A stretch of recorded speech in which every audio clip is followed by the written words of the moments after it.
வானம் வசப்படுமே. உலக வரலாற்றை எத்தனையோ சாம்ராஜ்யங்கள் அலங்கரித்திருக்கின்றன. சில சாம்ராஜ்யங்கள் பல நூற்றாண்டுகள் செழித்து வளர்ந்திருக்கின்றன. பல சாம்ராஜ்யங்கள் தோன்றிய வேகத்திலேயே மறைந்து போயிருக்கின்றன. எந்த சாம்ராஜ்யத்தின் தலையெழுத்தையும் நிர்ணயிப்பது அதனை வழிநடத்தும் தலைமைத்துவம்தான். வீரத்தையும் விவேகத்தையும் முதலீடாக கொண்டு நல்லாட்சி நடத்திய நல்லவர்களை வரலாறு பெருமையோடு நினைவில் வைத்திருக்கிறது. வீரத்தையும் அடாவடித்தனத்தையும் முதலீடாக கொண்டு கொடுங்கோலாட்சி கொடுத்த கொடியவர்களை அதே வரலாறு நாம் மறக்க வேண்டும் என்பதற்காக நினைவில் வைத்திருக்கிறது. பல நல்லாட்சிகள் தந்து உலக அரசியலுக்கு பல வழிகளில் முன்னுதாரணமாக விளங்கிய ஒரு சாம்ராஜ்யம் ரோம சாம்ராஜ்யம். அந்த சாம்ராஜ்யத்தின் பெருமைக்கு பலர் வித்திட்டிருந்தாலும் ஒருவரின் பெயரை இன்றும் வரலாறு மதிக்கிறது, இலக்கியம் துதிக்கிறது. அவர்தான் மகாகவி ஷேக்ஸ்பியரின் புகழ்பெற்ற நாடகம் ஒன்றின் கதாநாயகனும் நம்பிக்கை துரோகத்திற்கு பலியானவர்களுக்கு சிறந்த உதாரணமாக இருப்பவரும் கேலண்டர் சீர்திருத்தம் செய்து நாம் இன்று பயன்படுத்தும் நவீன நாள்காட்டி முறையை உலகுக்கு தந்தவருமான ஜூலியஸ் சீசர். கிமு 100ஆம் ஆண்டு ஜூலை 13ஆம் தேதி ரோமில் பிறந்தார் ஜூலியஸ் சீசர். அவர் பிறந்த காலகட்டம் ரோமில் அரசியல் கொந்தளிப்பு நிறைந்த ஒரு காலகட்டம். கிமு 2ஆம் நூற்றாண்டில் 2ஆம் பியூனிக் போரில் வெற்றி பெற்ற ரோமானியர்கள் தங்களது சாம்ராஜ்யத்தை விரிவுபடுத்த தொடங்கினர். தங்கள் படைபலத்தை கொண்டு பல பகுதிகளை கைப்பற்றியதால் ரோமில் செல்வம் கொழிக்க தொடங்கியது. ஆனால் ரோமானிய ஆட்சி பேரவையால் மிகப்பெரிய ரோமானிய சாம்ராஜ்யத்தை முறையாக ஆள முடியவில்லை. அரசியலில் ஊழல் தலைவிரித்தாடியது. அரசியல்வாதிகளும் இராணுவ தளபதிகளும் கிளர்ச்சி தலைவர்களும் அதிகாரத்தை கைப்பற்ற போராடினர். அப்படிப்பட்ட ஒரு சூழ்நிலையில் ரோமில் மக்களாட்சி செழிக்க முடியாது என்று கருதிய மிக முக்கியமான அரசியல் தலைவர்தான் ஜூலியஸ் சீசர். சிறு வயதில் சிறந்த கல்வி கற்கும் வாய்ப்பை பெற்ற சீசர் மிக இளம் வயதிலேயே அரசியலில் நாட்டம் கொண்டார். பல்வேறு பதவிகளை வகித்த பிறகு கிமு 58ஆம் ஆண்டில் அவருக்கு 42 வயதான போது ரோமின் ஆட்சிக்கு உட்பட்டிருந்த 3 அந்நிய மாநிலங்களுக்கு ஆளுநராக நியமிக்கப்பட்டார். அந்த மாநிலங்கள் சிசல்பின் கால் என்றழைக்கப்பட்ட வடக்கு இத்தாலி, இலிரிக்கம் என்றழைக்கப்பட்ட யூகோஸ்லாவியாவின் கரையோர பகுதி மற்றும் நாபோனிஸ் கால் என்றழைக்கப்பட்ட தெற்கு பிரான்ஸ் ஆகியவை. அந்த 3 மாநிலங்களையும் ஆளும் பொறுப்பேற்றுக் கொண்ட சீசரிடம் 20,000 வீரர்கள் கொண்ட இராணுவ படை இருந்தது. அந்த படையை கொண்டு அடுத்த 7 ஆண்டுகளில் கால் என்றழைக்கப்படும் நிலப்பரப்பு முழுவதையும் ஒவ்வொன்றாக கைப்பற்றி ரோமின் ஆளுமைக்கு கீழ் கொண்டு வந்தார் சீசர். அப்போதைய கால் பகுதி எனப்பட்டது தற்போதைய France, Belgium, Switzerland, Germany, Holland ஆகியவை அடங்கிய பகுதியாகும். 20,000 வீரர்கள் என்பது மிக குறைவு என்றாலும் வீரத்தோடும் விவேகத்தோடும் தனது படைகளை வழிநடத்தி அவ்வளவு பெரிய நிலப்பரப்பை கைப்பற்றினார் சீசர். கால் பகுதியை கைப்பற்றியதால் சீசரின் புகழ் ரோம் முழுவதும் பரவ தொடங்கியது. அவரை மிகப்பெரிய கதாநாயகனாக பார்க்க தொடங்கினர் ரோமானியர்கள்.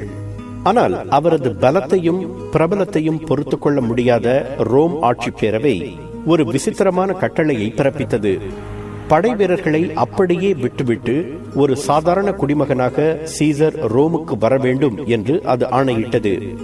தனது வளர்ச்சியை சகித்துக் கொள்ள முடியாத அரசியல் எதிரிகள் தன்னை அழிப்பதற்காகத்தான் அவ்வாறு வரச் சொல்கின்றனர் என்று நம்பிய சீசர் ஆட்சி பேரவையின் ஆணையை தைரியமாக எதிர்த்து கிமு 49ஆம் ஆண்டு ஜனவரி 10, 11ஆம் தேதிகளில் தனது ஒட்டுமொத்த படைகளுடன் ரோம் திரும்பினார். அதனை சட்ட விரோதமான செயல் என்று சீறியது ஆட்சி பேரவை. சீசரோ அடிபணிவதாக இல்லை. எனவே ஆட்சி பேரவையின் படைகளுக்கும் சீசரின் படைகளுக்கும் இடையே உள்நாட்டு போர் மூண்டது. 4 ஆண்டுகள் நீடித்த அந்த போரில் முழுமையாக வெற்றி பெற்று ரோமின் சர்வாதிகாரியானார் சீசர். அவர் போரில் வெற்றி பெற்ற தினம் கிமு 45ஆம் ஆண்டு மார்ச் 7ஆம் தேதி என்று வரலாறு குறித்து வைத்துள்ளது. ஆனால் ரோமின் சக்கரவர்த்தியாக அவரால் ஓர் ஆண்டுதான் நீடிக்க முடிந்தது. தன் நம்பிக்கைக்கு பாத்திரமானவர்கள் என்று தான் நம்பிய உறுப்பினர்களுடன் ஆட்சி பேரவை கூட்டம் ஒன்றில் கலந்து கொள்ள வந்தார் சீசர். அந்த தினம் கிமு 44ஆம் ஆண்டு மார்ச் 15ஆம் தேதி. அந்த நாளை ஐட்ஸ் ஆஃப் மார்ச் என்று ஷேக்ஸ்பியர் குறிப்பிடுகிறார். மனத்தில் சதியையும் கைகளில் கத்திகளையும் மறைத்து அந்த கூட்டத்திற்கு வந்திருந்த உறுப்பினர்கள் சீசர் அரங்கத்தில் நுழைந்த போது அவரை சரமாரியாக கத்தியால் குத்தினர். அந்த தாக்குதலை எதிர்பாராத சீசர் நிலை தடுமாறி தன் உயிர் நண்பன் புரூட்டஸை நோக்கி நகர்ந்தார். நண்பன் தன்னை காப்பாற்றுவான் என்று எண்ணிய சீசரை தன் பங்குக்கு கத்தியால் குத்தினான் புரூட்டஸ். அப்போதுதான் "Et tu Brutus", அதாவது "நீயுமா புரூட்டஸ்" என்று தனது கடைசி வார்த்தைகளை உதிர்த்து தரையில் சரிந்து உயிர் நீத்தார் ஜூலியஸ் சீசர். குறைந்தது 23 தடவை அவர் கத்தியால் குத்தப்பட்டார் என்று ஒரு குறிப்பு கூறுகிறது. இது வெறும் கதையல்ல, வரலாற்று உண்மை. ஜூலியஸ் சீசர் என்ற தனது நாடக இலக்கியத்தில் இந்த சம்பவத்தை மிகவும் அழுத்தமான முறையில் விவரித்திருக்கிறார் ஷேக்ஸ்பியர். நம்பிக்கை துரோக செயலுக்கு இந்த வரலாற்று சம்பவம் இன்றும் எடுத்துக்காட்டாக சொல்லப்படுகிறது. ரோமை ஆண்ட அந்த ஓர் ஆண்டில் சீசர் பல சீர்திருத்தங்களுக்கு திட்டமிட்டார் என்று வரலாற்று குறிப்புகள் கூறுகின்றன.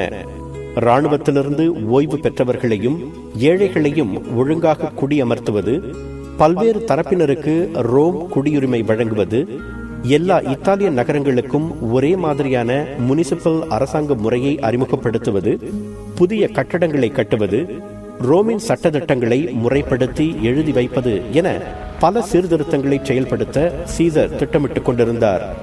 ஓராண்டிலேயே அவர் கொலை செய்யப்பட்டதால் அந்த திட்டங்கள் நிறைவேற்றப்படாமல் போயின. ஆனால் அவர் செய்த ஒரு சீர்திருத்தத்தின் பலனை நாம் இன்றும் அனுபவித்துக் கொண்டிருக்கிறோம். அதுதான் கேலண்டர் எனப்படும் நாள்காட்டி சீர்திருத்தம். ரோமின் சர்வாதிகாரியாக பதவியேற்ற அதே ஆண்டில், அதாவது கிமு 45ஆம் ஆண்டில் கேலண்டர் முறையை மாற்றி அமைத்தார் சீசர். ஓர் ஆண்டுக்கு 365 நாட்கள் என்றும் 4 ஆண்டுக்கு ஒருமுறை பிப்ரவரி மாதத்தில் ஒரு நாளை கூடுதலாக சேர்த்து அதனை லீப் ஆண்டு என்றும் அவர்தான் நிர்ணயம் செய்தார்.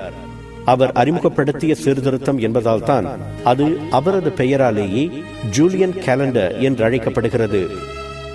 சீசர் ஒரு தலைசிறந்த அரசியல்வாதி, துணிச்சலான படைத்தளபதி, மிகச்சிறந்த பேச்சாளர், எழுத்தாளர். கால் பகுதிகளை தான் கைப்பற்றிய அனுபவங்களை அவர் டி பெல்லோ கலிகோ என்ற தலைப்பில் புத்தகமாக எழுதினார். அது மிகச்சிறந்த லத்தீன் இலக்கியமாக கருதப்படுகிறது. மேலும் "I came, I saw, I conquered" என்ற புகழ்பெற்ற சொற்றொடரை நீங்கள் கேள்விப்பட்டிருப்பீர்கள். அது ஜூலியஸ் சீசர் உதிர்த்த வசனம்தான்.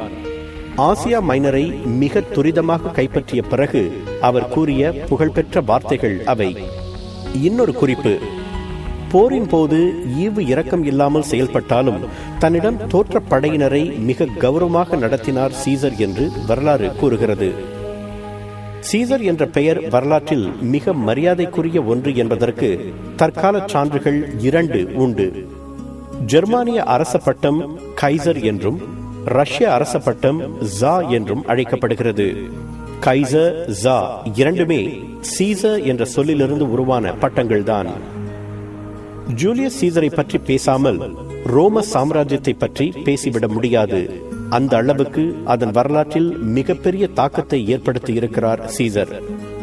பல பிரதேசங்களை கைப்பற்றிய வீரமும், தன்னிடம் வீழ்ந்தவர்களை கௌரவமாக நடத்திய விவேகமும், முறையற்ற ஆணைகளுக்கு அடிபணியாத தைரியமும், ஆட்சி பொறுப்பேற்ற பிறகு சீர்திருத்தங்கள் செய்ய வேண்டும் என்ற பொறுப்புணர்வும், இவற்றுக்கெல்லாம் அடிப்படையாக விளங்கிய கட்டொழுங்கும் தான் சீசருக்கு ரோம சாம்ராஜ்யம் எனும் வானத்தை வசப்படுத்தின.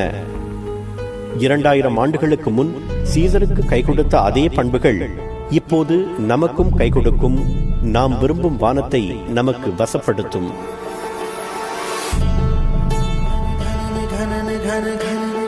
வானம் வசப்படுமே.